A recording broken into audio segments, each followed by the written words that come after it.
Sir नमस्कार। सच साहब sir. Sir आप कहाँ से आए हैं? सर मैं उदयपुर राजस्थान से आया हूँ। सर क्या नाम? नरेश दास। सर क्या काम करते हैं आप? मैं मेडिकल लाइन से हूँ और बीएससी नर्सिंग किया हूँ, एमएससी नर्सिंग कर रहा हूँ और बीएससी नर्सिंग वाले स्टूडेंट्स को पढ़ाता हूँ और जीएनएम को पढ़ाता हूँ मैं। सर संत रामपाल जी महाराज से नाम दीक्षा कब लिया आपने? सर सदगुरु संत रामपाल जी महाराज से नाम दीक्षा मैंने 11/7/2009 को ली थी। सर संत रामपाल जी महाराज की शरण में आने से पहले आप क्या भक्ति साधना करते थे? 2009 में नाम दीक्षा उपदेश लेने से पहले, उससे पहले जो मेरा जीवन था वो मैं शंकर जी की भक्ति करता था और मेरी पूरी फैमिली उसी पे डिपेंड थी। उन्हीं को सब कुछ मानती थी। शंकर जी को, जैसे जो भी सोमवार के व्रत करने हैं, ये सब कुछ उन्हीं को कि भाई ये सब कुछ कर सकते हैं, ये सुना था कि भाई ये ही भगवान है और उन्हीं को भगवान मान के हम सारा ये उनको साधना करते थे। सर जो भक्ति साधनाएं आपने की उनसे आपको क्या लाभ मिला? उनको भक्ति साधना करने से हमें लाभ तो, जैसे गुरुजी बताते हैं कि भाई भगवान लाभ तो देता है, लेकिन हम वो कोई और दे रहा था। हमारी मानना हमने ये मान रखा था कि ये हमारे शंकर जी कर रहे हैं, क्योंकि हम उनकी भक्ति करते थे। तो उनकी भक्ति करते थे तो वो ये हमारी ऐसा व्यू ऐसा था कि भाई हमारे शंकर जी ही हमको लाभ दे रहे हैं, लेकिन वो ऐसा नहीं था। हमें कुछ भी लाभ नहीं हुआ था डायरेक्टली रूप में, अगर मैं कहना चाहूँ तो। सर संत रामपाल जी महाराज की शरण में कैसे आए आप? सदगुरु रामपाल जी महाराज की जय। मैं सदगुरु रामपाल जी महाराज की चरण में 2009 में आया था और सबसे पहले 2003 में मैं ये बताना चाहता हूँ कि 2003 में सदगुरु रामपाल जी महाराज बंदी छोड़ 2003 में उदयपुर टाउन हॉल राजस्थान में आए थे परमात्मा, और वहाँ पे सत्संग किया था। तो उस ड्यूरेशन में हमें पता नहीं चला था कि यहाँ पे सत्संग चल रहा है, लेकिन वहाँ पे देखो इतना वो हो चुका था कि परमात्मा इतना खोल के बता रहा है, लेकिन फिर भी कोई समझा नहीं था। तो वहाँ पे सदगुरु रामपाल जी महाराज जब सत्संग किया था तो सिर्फ और सिर्फ उदयपुर राजस्थान से सिर्फ एक भगत आत्मा ने नाम उपदेश लिया था सदगुरु रामपाल जी महाराज से, और वो एक भगत आत्मा चलती रही सदगुरु रामपाल जी महाराज के देह उपदेश पे। और उन्होंने, हम मेरे ब्रदर है उनके टच में आए थे 2009 में, और उन्होंने बताया था हमारी भक्ति साधना देख के कि देखो आप गलत साधना कर रहे हो। और उन्होंने उदयपुर की भगत है वो, और उन्होंने सदगुरु रामपाल जी महाराज के हम उनके बारे में बताया था कि ऐसी ऐसी भक्ति है। मेरे भैया ने सबसे पहले समझा था और उन्होंने उपदेश लिया। फिर हम पूरी फैमिली को, मेरे भाई साहब को अच्छा लगा तो पूरी फैमिली हम वहाँ गए थे। बरवाला, हिसार, हरियाणा में गए थे, और वहाँ पे सब कुछ समझने के बाद में, छोटा आश्रम था, जब सब कुछ समझने के बाद में हमने उपदेश लिया था। सर संत रामपाल जी महाराज से जुड़ने के बाद आपकी लाइफ में क्या एक्सपीरियंस रहे? मेरी लाइफ का सबसे बड़ा एक्सपीरियंस तो मैं ये कहूँ कि भजन बहुत सारे बोलते थे, लेकिन कबीर साहब की एक वाणी है कि श्वास उश्वास में ओम सोम है। कबीर साहब की ये बहुत पुरानी वाणी है। श्वास उश्वास में ओम सोम है, कर विश्वास सुमिरना, मनवा भगवत भक्ति करना। हमें नहीं पता था, बहुत गाया करते थे, हम बहुत गाते थे। मेरे भाई साहब पेटी बजाते थे और मैं साथ में, हमारा ग्रुप था, हम गाया करते थे। दिन में तो अपनी ड्यूटी करना, रात में गाया करते थे। तो ये नहीं पता था। अब यहाँ पे सदगुरु रामपाल जी महाराज ने ऐसे ढंग से बताया हमें, और दूसरी तरफ ये कहा कि मेरे भाई साहब ने गुरु जी बना रखे थे, तो मैं गुरु के बिल्कुल एंटी था। गुरु क्या होता है, गुरु का मनुष्य के जीवन में क्या वो रोल होता है, मुझे नहीं पता था। लेकिन यहाँ पे मैं भाई साहब को कहता था कि उन्होंने आसाराम जी को गुरु जी बना रखा था, और उनकी 10 साल से भक्ति करते थे मेरे भाई साहब, लेकिन फिर भी मैं उनसे कभी अट्रैक्ट नहीं हुआ कि मुझे भी गुरु बनाना चाहिए। तब वहां पे सदगुरु रामपाल जी महाराज ने ये बताया कि गुरु कौन होता है और गुरु का मनुष्य के जीवन में क्या भूमिका होती है। वो भूमिका सदगुरु रामपाल जी महाराज ने हमें बताई थी, और परमात्मा ने ये कहा था, परमात्मा की वाणी की अकॉर्डिंग, कि सोई गुरु पूरा कहावे, जो 2 अक्षर का भेद बतावे, एक लखावे एक छुड़ावे, तो प्राणी निज घर को जावे। अब यहाँ पे सदगुरु रामपाल जी महाराज के वचनों का मैं गुणगान करूं, उनका महिमा का बखान करूं, तो मैं ये कहना चाहता हूं कि वो 2 शब्द कौन से हैं? क्या वो हरे कृष्ण राम राधे श्याम, ये राधे राधे श्याम मिला दे, ये दो शब्द वो है? नहीं। इनका अपन आइडेंटिफाई कैसे करेंगे? अपने शास्त्रों पे होली बुक जो है, स्पिरिचुअली होली बुक जो है, उनका अपन को मिलान करना पड़ेगा कि क्या सही है, व्हाट इज रॉन्ग और व्हाट इज राइट। सर आप खुद एक डॉक्टर हैं, आप मेडिकल लाइन से बिलोंग करते हैं। सर संत रामपाल जी महाराज की शरण में आने के बाद आपको क्या लाभ हुआ? मुझे सदगुरु रामपाल जी महाराज की नाम दीक्षा लेने के बाद में सबसे बड़ा चमत्कार या सबसे बड़ा लाभ मुझे ये हुआ कि मैं 2013 से 2015 तक मेरी भीलवाड़ा में पोस्टिंग थी। मैं वहाँ पे पोस्टेड था Balaji college of nursing Bhilwara में, और वहाँ पढ़ाता था मैं। और मैं ऑन ड्यूटी था 4/8/2014 को वो डेट थी। मैं ऑन ड्यूटी था, ड्यूटी चेक करके वापस आ रहा था और मेरा एक्सीडेंट हो गया था। उससे पहले मैं मेरे स्टाफ को बहुत कुछ बता चुका था सदगुरु रामपाल जी महाराज के बारे में कि मेरे गुरुजी ये चमत्कार कर देते हैं। तो वहाँ पे वो पहले ही एंटी थे कि वो हंसते थे गुरुजी का नाम ले लेके, तो वो उनका और कहने का दाव लगा था। 4/8/2014 को मैं ड्यूटी करके वापस आ रहा था चेक करके बच्चों को, मेरा एक्सीडेंट हुआ था। और एक्सीडेंट हुआ था, बाइक थी मेरे पास, आगे सिंगल आदमी था और मुझे कुछ दिखा ही नहीं थोड़ी देर के लिए, बिल्कुल ब्लैकिश ब्लैकिश हो गया। मेरा एक्सीडेंट हुआ था और वहाँ पे मैं एक्सीडेंट होते ही मैं गिरने के बाद में मेरी ब्लीडिंग हुई थी नाक से, और ब्लीड होने वहाँ पे जो लोग थे उन्होंने मुझको उठा के बिठाया था। ये मैं चमत्कार बता रहा हूँ, ध्यान से सुनना भक्तों। और वहाँ पे बिठाया मेरे को, तो मैंने देखा मुझे मेरी लेफ्ट आई से कुछ भी नहीं दिख रहा, कुछ भी नहीं दिख रहा। इवन सेंस एक आंख से हो चुका था, इवन अंधा हो चुका था मैं, एक आंख से मैं अंधा हो चुका था, कुछ भी नहीं दिखाई दे रहा। मेरी बॉडी इम्बैलेंस हो चुकी थी, मैं मेरी बॉडी को कंट्रोल नहीं कर पाता।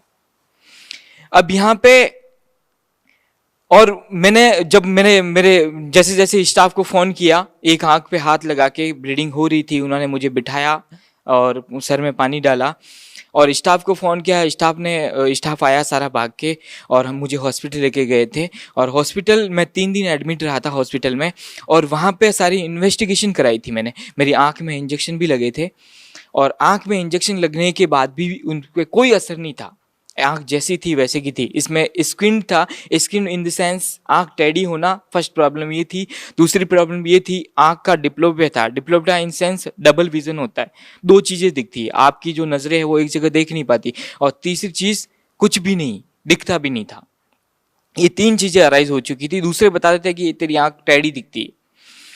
तो मैं मेरी फैमिली वालों को फिर वहाँ पे सेवा करी थी, जो स्टाफ ने, उन्होंने कहने का और दाव लगा था, कहते कि भाई जो अपना होता है वो सेवा करता है, लेकिन अपनी दुनिया में अपना कोई नहीं है सिवाय अपने सदगुरु रामपाल जी महाराज। इवन वो ही भक्ति बताते हैं और भक्ति के अलावा कुछ भी है ही नहीं। उन्होंने ये बताया था कि बेटा टाइम पढ़ने में तुम्हारा पूरा परिवार, तुम्हारे दोस्त, तुम्हारे भाई बहन सारे बैक हो जाएंगे।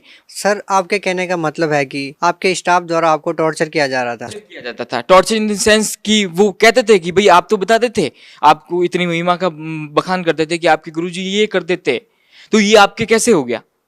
तो उस समय परमात्मा की वाणी आती थी कि संत मिलन को चालिए तज माया अभिमान, और ज्यों ज्यों पग आगे धरे यों ही यज्ञ समान। तो उस समय ये यहाँ पे मेरा ये एक यज्ञ था जो मुझे वापस परमात्मा की दया से मेरा ये जीवन बच गया था। और जब वापस ट्रीटमेंट कराने के बाद में मैंने ट्रीटमेंट करवाया था, सारी एमआरआई सीटी स्कैन वगैरह कराई थी, तो डॉक्टर ने इवन ये कह चुके थे कि ऑप्टिक नर्व जो होती है वो डैमेज हो चुकी थी। डैमेज इन सेंस वो वहाँ अपना काम करना बंद कर दिया उसने, सारी जांचें ये करवाई थी। तो डॉक्टर ने बताया था कि ये नर्व वापस नहीं आ सकती। सर वो मेडिकल रिपोर्ट्स कहाँ है अभी? सर मेडिकल रिपोर्ट्स तो मैं घर पे ही रह गई है मेरी, मैं लेके नहीं आ पाया हूँ उस रिपोर्ट। अगर हम मेडिकल रिपोर्ट्स को मंगवाना चाहें तो क्या हमें आप मेडिकल रिपोर्ट भेज सकते हैं? बिल्कुल जी, मैं भेज सकता हूँ। सारी रिपोर्ट्स मेरे पास पड़ी हुई है और उसमें क्लियर कट लिखा हुआ कि मेंशन है उसमें कि ऑप्टिक नर्व डैमेज है। और नर्व अगर एक बार पूरी बॉडी की कोई नर्व अगर डैमेज होती है तो इन पूरी मृत्यु लोक में कोई भी ऐसा डॉक्टर्स नहीं होगा जो इस नर्व को जो इंजरी हुई है उसको सही कर पाए। फिर क्या हुआ सर? उसके बाद ट्रीटमेंट करने के बाद में कहते कि भाई एक इस लास्ट स्टेशन होता है कि भाई भगवान होता है। कहता है ना कि भाई जो करना इंसान करना चाहता है वो सब कुछ कर देता है, और लेकिन फिर भी उसका रिजल्ट नहीं आता है, तो वो कहाँ जाता है? अपने भगवान के पास। और मेरे भगवान कौन है? बंदी छोड़ सदगुरु रामपाल जी महाराज मेरे भगवान है। वो ही है सब कुछ इस मृत्यु लोक में। न मेरा भाई है, न मेरी बहन है, न मेरा बाप है, कुटुंब कबीला कोई मेरा नहीं है, सिर्फ मेरे है इस मृत्यु लोक में, तो वो मेरे सदगुरु रामपाल जी महाराज है। तो मैं ये सारा ट्रीटमेंट करवाने के बाद में मैं गुरु जी की गया था कि वहीं रोना था उनके सामने जाके कि मेरे साथ ऐसा कैसे हो सकता है। तो गुरु जी को बताया था, तो गुरुदेव ने ये वचन उच्चारे थे कि बेटा ये तेरी मौत थी। सदगुरु रामपाल जी महाराज ने ये बताया था कि ये तेरी मौत थी, और मौत को ऐसे टाल दिया बंदी छोड़ ने, सदगुरु रामपाल जी महाराज ने, कि एक मौत होती है और एक कील के द्वारा उस मौत को टाल दिया जाता है। ऐसे ही सदगुरु रामपाल जी महाराज ने मेरे साथ चमत्कार किया था। परमात्मा की एक वाणी याद आती है कि सदगुरु चरण आने से आई टले बला, जय मस्तक पे सूली हो वह कांटे में टल जाए। यहाँ पे बिल्कुल परफेक्ट उतरती है। मेरे साथ मेरे जीवन में मेरी मौत थी, और वो यहाँ पे सिर्फ एक छोटे से एक्सीडेंट में, या मेरी आंख जो गई है उसके द्वारा, सिर्फ और सिर्फ वो आंख जो गई है उसके द्वारा मेरा जीवन पूरा बच गया था। तो ये सदगुरु की वाणी जो है वो पूरी परफेक्ट उतरती है, और परमात्मा ने ये कह रखा है कि भाई जो मेरी चरण में होगा उसकी मौत होगी ना, तो भी मैं उसको टाल दूंगा और उसको 100 वर्ष की आयु प्रदान करूंगा। अब अगर आप ये सोच रहे हैं कि भाई वो आंख जो गई है वो क्या सदगुरु रामपाल जी महाराज दे सकते, और वहां पे ये बिल्कुल सही है, भगवान सब कुछ दे सकता है। अंधे को आंख देता, कोड़ी को काया देता, बाजन को पुत्र देता, ये कब कितने टाइम से अपन गाते आते थे। लेकिन यहाँ पे मुझे परखना था, और वहां पे जो मेरी आंख गई थी वो सदगुरु रामपाल जी महाराज ने आशीर्वाद दिया था, और आशीर्वाद देने के बाद में वो आंख ने देखना स्टार्ट किया था, और धीरे धीरे वो आंख, आज ये बताना चाहता हूं मैं पूरी दुनिया को कि मेरी बिल्कुल वो आंख बिल्कुल सही है। मैं आपके सामने खड़ा हूं, आप देख सकते हैं मेरी दोनों आंखें बिल्कुल सही है, परफेक्ट है। और ये सारा चमत्कार बंदी चोर सदगुरु रामपाल जी महाराज ने ही किया है। और यहाँ पे एक डेफिनेशन डिफाइन किया है स्पिरिचुअल लेवल में कि भगवान वो होता है जो साधक की मन इच्छा पूरी कर दे। मन की इच्छा इन द सेंस जिसका बाज हो, मतलब जिसका पुत्र नहीं उसको पुत्र दे दे, जिसका बॉडी का जो कोई ऑर्गन डिफेक्ट है तो उसको पूरा कर दे। और वो मेरे सदगुरु रामपाल जी महाराज ने किया है। इसी के अकॉर्डिंग मेरे बंदी छोड़ सदगुरु रामपाल जी महाराज मेरे भगवान है। आज जब ये मन में विचार आया कि गुरुजी बताते थे कि भगत जो होता है, परमात्मा का दास जो होता है, उसको कुछ भी दिक्कत नहीं हो सकती, कुछ भी प्रॉब्लम नहीं हो सकती। तो मेरे मन में ऐसे कितने सारे क्वेश्चंस अराइज हुए थे कि अगर मैं अंधा हो गया तो एक तो मेरा स्टाफ मुझे खाता है, और मैं दुनिया को क्या जवाब दूंगा कि भाई तू अंधा है, और तू सदगुरु रामपाल जी महाराज के चरण में जाता तो वो भी नहीं कर पाए तेरा है। तू शिव जी के चरण में जाता तो वो शायद कर देता। वो तेरे दूसरे 33 करोड़ देवता की जो सेवा है वो छोड़ दी ना, इसलिए तुझे ये दिक्कत हुई है। तो मैं ऐसे रोया करता था, और सदगुरु जी का सुमरण, जो उपदेश नाम उपदेश दिया, उनका सुमरण किया करता था। तो यहाँ पे सदगुरु रामपाल जी महाराज ने मुझे एक वाणी याद आती है कि जो मेरी भक्ति पछोड़ी हुई, हम तो हमरा नाम न लेवे कोई। मतलब अगर भगवान की भक्ति करते करते कोई दुख आ गया ना, तो वो भक्ति करना छोड़ देगा डेफिनेटली। उसी के लिए तो भक्ति करते हैं अपन। तो यहाँ पे सदगुरु रामपाल जी महाराज ने ये सिद्ध किया है कि उनकी भक्ति बिल्कुल डेफिनेट है, और वो पूरी भक्ति जो है स्पिरिचुअल हॉली बुक के अकॉर्डिंग है। और वो उस भक्ति के अकॉर्डिंग मेरे परमात्मा ने, सदगुरु रामपाल जी महाराज ने मुझे मेरी जो आई डिफेक्ट था वो पूरा कंप्लीट कर दिया। सर, संत रामपाल जी महाराज से नाम दीक्षा लेने के बाद आपको और क्या लाभ मिले? मुझे संत रामपाल जी महाराज की नाम उपदेश लेने के बाद में एक पहला तो मैंने बता ही दिया, मुझे आँख मेरी ठीक की थी परमात्मा ने, सदगुरु रामपाल जी महाराज ने। और दूसरा लाभ मुझे ये हुआ था कि मेरे घर में बहुत ही मतलब पैसा आता था, दिखता था, लेकिन खींचातानी इतनी खतरनाक थी जिसकी हद नहीं। और उसी के अकॉर्डिंग मेरे जो 7 बीघा जमीन है, और वहाँ पे पहले पानी के लिए हम बहुत बार बता चुके थे, दूसरा चमत्कार बताने जा रहा हूँ आपको। वहां पे पानी के लिए बता चुके थे कि यहाँ पे मेरी जमीन में कोई पानी हो तो हमें एक बोर करवा दे, बोरवेल जो होती है वो करवा दे। तो कितने जनों को बता चुके थे, लेकिन उन्होंने ये बताया था कि यहाँ पे आपकी जमीन में कोई पानी नहीं है। तो यहाँ पे मैं बताना चाहूंगा आपको कि गुरुदेव ने ये बताया था, सत्संग वचन जो सुना थे हमने, उसमें ये बताया था कि परमात्मा सब कुछ कर सकता है, तो हमने यहाँ पे गुरुजी को मेरे भाई साहब ने सदगुरु रामपाल जी महाराज आश्रम जो है बरवाला हिसार हरियाणा, वहाँ पे फ़ोन लगाया था आश्रम के नंबर पे। तो ये प्रार्थना करी थी, गुरुदेव हम हमारी ज़मीन में बोर करवाना चाहते हैं, लेकिन हमारी ज़मीन में कोई पानी नहीं है, तो आप दया करें, आपका आदेश हो तो हम बोर करवाएं। तो रामपाल जी महाराज ने कहा कि परमात्मा सब कुछ करेगा, कबीर बंदी छोड़ सब कुछ कर सकता है। आप एक काम करो, जहां भी आपका बोर लगाना है वहां बोर लगा लो। तो वहां पे हमने वो जो बोर स्टार्ट किया, तो वहां पे मैं एक बात बताना चाहूँ आपको, 50 फीट पे पानी आया था, और पानी इतना खतरनाक आया था कि 1.5 बीघा का खेत था, 400 फीट उसको डीप किया था, और वो पूरा 1.5 बीघा का खेत भर चुका था उस पानी से। तो यहाँ पे परमात्मा क्या नहीं कर सकता है, वहां पे उस जमीन में पानी नहीं था, तो वो परमात्मा ने पानी तक दे दिया।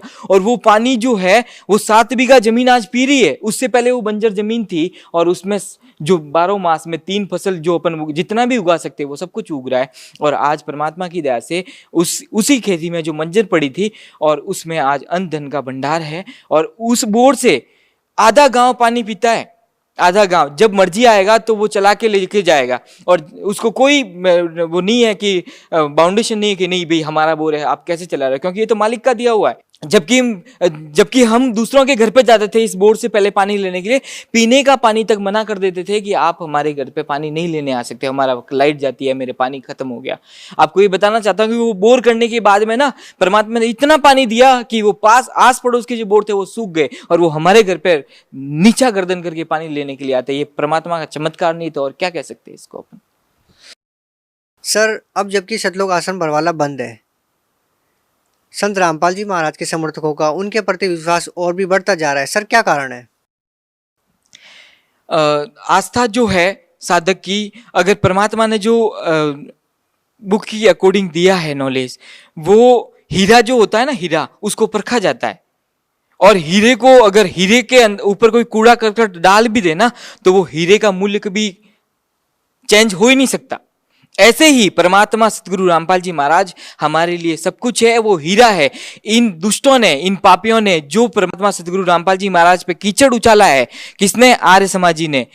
और दूसरे जो जितने भी धर्मगुरु है ना, इनकी परमात्मा ने सारा ये बताई थी, जड़ समेत बता दिया था कि सतगुरु रामपाल जी महाराज ये बताते हैं, और अपने होली बुक ये बताती है, और धर्मगुरु जो है ये साधना बताते हैं, जिनके अकॉर्डिंग अपन को कोई लाभ नहीं होना है। तो यहाँ पे सतगुरु रामपाल जी महाराज ने जब उन्हीं की बुक को खोल के बता रहे, प्रचार कर रहे हैं, तो भी वो देशद्रोही हो गए, हमारे ऊपर ऐसे झूठे मुकदमे दायर कर दिए कि हम देशद्रोही है। कैसे हो सकते हैं देशद्रोही? और हम यहाँ पे सतगुरु रामपाल जी महाराज में दिन प्रतिदिन वही श्रद्धा है जिस प्रकार इस कांड के पहले हमारे में श्रद्धा थी, उससे 100 गुनी श्रद्धा हम कह सकते हैं कि सतगुरु रामपाल जी महाराज में हमारी वही श्रद्धा है जो पहले थी। सर आप खुद एक डॉक्टर है, एजुकेटेड है। सर संत रामपाल जी महाराज किस प्रकार का समाज सुधार कर रहे थे? ऐसा सुना जाता है कि संत रामपाल जी महाराज के शिष्य ना नशा करते हैं, ना मांस खाते हैं, ना चोरी करते हैं, ना दहेज लेते हैं, इन सभी चीज़ों से परहेज करते हैं। क्या कहना चाहेंगे? देखो ये नशा जो है ना, समाज का सबसे नाश का द्वार कह सकते हैं अपन। नशा जो है वो समाज को नाश के द्वार पे धकेल रहा है। सारे संत कहते हैं कि बेटा बीड़ी मत पीना, सिगरेट मत पीना, दारू मत पीना, मांस मत खाना, है सब संत कहते हैं। लेकिन कितने संतों के भगत फॉलो करते हैं उस चीज को? आपके सामने है, पूरी दुनिया देख रही है। आप जहां रहते हो, आपके आस पड़ोस में बहुत सारे संतों के भगत होंगे, वो कितने फॉलो करते हैं इस चीज को, आप खुद जानते हैं इस चीज के बारे में।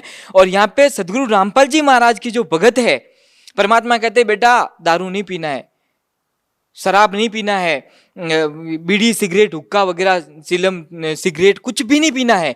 परमात्मा ने एक बार वचन कह दिया ना, तो उसका जो दास है ना, एक बार कान में पड़ गया तो कोसों दूर बैठा तो उसको फॉलो करेगा। ये डिफरेंट है सदगुरु रामपाल जी महाराज और जो अदर जो धर्मगुरु है उनमें।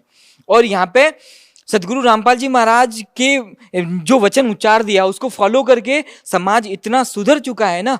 कितने सालों पुरानी 30 साल हो गए जिनको बीड़ी सिगरेट ये दारू वगैरह पीता है, उससे वो सुधर चुके हैं। और उनका परिवार एक साधारण परिवार, जो पहले शराबी के नाम से जाना जाया करता था, वो आज एक भगत के नाम से जाना जाता है। ये परमात्मा का चमत्कार है। ये परमात्मा की वो वाणी में कहते हैं ना, सदगुरु की जो सदगुरु होता है उसकी वाणी में शक्ति होती है। और ये शक्ति परमात्मा ने अपने भक्तों पे वो जो वचन उच्चारते हैं ना उसको 100% फॉलो करते। यही सदगुरु रामपाल जी महाराज सबसे सही संत और पूर्ण सदगुरु कह सकते हैं अपन सदगुरु रामपाल जी महाराज को। सर, भारत को संतों की भूमि कहा जाता है। भारतवर्ष में हजारों धर्म गुरु हैं। सर, आप उन सब को छोड़कर संत रामपाल जी महाराज की शरण में ही क्यों गए? सदगुरु रामपाल जी महाराज को मैं अन्य धर्म गुरुओं से इसलिए अलग और इसलिए सर्वश्रेष्ठ मानता हूं कि और संत जो है ना सारे संत वर्बली बताते हैं कि भाई किसी को सुख दे दिया या फिर उसको वो दे दिया, बुक के अकॉर्डिंग नॉलेज नहीं देते। ऐसे ये क्या नाम है, साधना दे दी तो हरे कृष्ण राधे राधे श्याम मिला दे ये मंत्र दे दिया, जैसे ओम ओम ओम करना ये मंत्र दे दिया, तो उसमें कोई बेस नहीं है, उनका बेसलेस भक्ति है वो, उसका कोई बेसिक नहीं है कि आप किस प्रूफ के आधार पे बोल रहे हो। और जबकि यहाँ पे सदगुरु रामपाल जी महाराज जो है ना वो सबसे पहले तो वर्बली बताते हैं और दुनिया को दिखाने के लिए कि भाई मैं सही हूं या गलत हूं, या जो परमात्मा का दिया हुआ ज्ञान ये सही है या गलत है, इसके लिए अपने जो हॉली बुक है कौन कौन सी, श्रीमद् देवी भगवद गीता, पुराण और वेद, सारे जो होली बुक है, जैसे मुसलमानों की 4 बुक है तौरेत, जबूर, इंजिल और कुरान शरीफ, इनमें भी ये सारी बुक जो है ना सब बताते हैं गुरुजी की देखो बेटा ये गलत है और ये सही है। इसलिए सदगुरु रामपाल जी महाराज को मैं सही मानता हूं कि जो सदगुरु रामपाल जी महाराज बताते हैं, वर्बली बताते हैं, वो 101% हमारी होली बुक, जितने भी धर्म गुरुओं की, जितने भी धर्म की होली बुक है उसमें 100% सत्य माना जाता है। और वो सब हम संत समाज ने आंखों से देखा है, भगत समाज ने आंखों से देखा है कि जो सदगुरु रामपाल जी महाराज बताते हैं वो बिल्कुल सही और डेफिनेट भक्ति है। आओ भक्ति करो सदगुरु रामपाल जी महाराज की। सर, जो श्रद्धालु संत रामपाल जी महाराज से नाम दीक्षा लेना चाहते हैं वो संत रामपाल जी महाराज से कैसे नाम दीक्षा लें? सतलोक आश्रम बरवाला तो अभी बंद है। देखो आज सदगुरु रामपाल जी महाराज का और हम सभी भगत आत्माओं का हमारा घर कह सकते वो हिसार बरवाला आज बंद है। तो अगर कोई ये सोचता है कि यार उसके मन में आता भी है कि नहीं मैं नाम उपदेश लेना चाहता हूँ लेकिन गुरुजी तो है नहीं, आश्रम तो बंद है, मैं कहाँ जाके नाम उपदेश लूँ। और ये सत्संग सुनने के बाद में या ज्ञान ये सुनने के बाद में अगर कोई भगत जो है या कोई बुक पढ़ने के बाद में उसके मन में ये आता है तो कि मैं नाम उपदेश लेना चाहता हूँ, तो ये साधना टीवी पे जो सत्संग चल रहा है इसके नीचे एक लाइन आ रही है जिसमें सदगुरु रामपाल जी महाराज के आदेशानुसार वहाँ पे वो नंबर दिए गए हैं, उन पे कॉल करके, उन नंबरों पे कॉल करके आप अपने नज़दीकी जो नाम उपदेश स्थल है वहाँ की आप जानकारी ले सकते हैं। ये सदगुरु रामपाल जी महाराज के अनुसार वहाँ पे आप जाके अपना नाम उपदेश ग्रहण कर सकते हैं। सर, बहुत बहुत धन्यवाद आपका। सत साहिब जी।